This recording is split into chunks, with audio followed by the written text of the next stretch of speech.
കണ്ണൊക്കെ കുത്തി പൊട്ടിക്കുക ഉണ്ണിമായ. നിങ്ങൾ ഒരിക്കലും നിങ്ങളുടെ ബെസ്റ്റ് ഫ്രണ്ടിനെ ഇങ്ങനെ മേക്കപ്പിനെ വിളിക്കരുത്, ഒരു പരിപാടിക്കും വിളിക്കരുത്. കാരണം എന്താ വെച്ചാൽ നമുക്ക് ഒരുപാട് കാര്യങ്ങൾ സംസാരിക്കേണ്ടാവും. സംസാരം മാത്രമേ നടക്കുള്ളൂ. പണ്ട് പേപ്പറിലൊക്കെ വന്നിട്ടുണ്ട് നമ്മുടെ ഫോട്ടോ. അതൊന്നും ഇല്ലേടി നമ്മുടെ കയ്യില്. ഞാൻ പാട്ട് വരെ പാടിച്ചിട്ടുണ്ട്. പിന്നെ സംഘഗാനം. ഇടി എന്ന് മറ്റേ ഹാനോട് ചോദിക്കാത്ത റിക്വയർമെന്റ് ഉണ്ടോന്ന് എല്ലാവരും വീഡിയോയില് കാണൂല. ഞാൻ രണ്ട് തരും, ഞാൻ ഇട്ടു. എന്റെ കണ്ണുറച്ച് തുറച്ചിക്കാൻ പറ്റുമോ?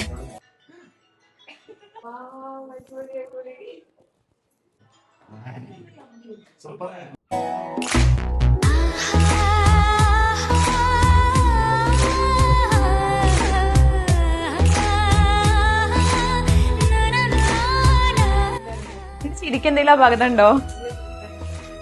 അപ്പം എല്ലാം കഴിഞ്ഞു, ഫിനിഷായി. നമ്മളിവിടെ ഇറങ്ങാൻ പോവാണ്. Thank you. സെറ്റ് എനിക്ക് ഇഷ്ടമായി, അടിപൊളി.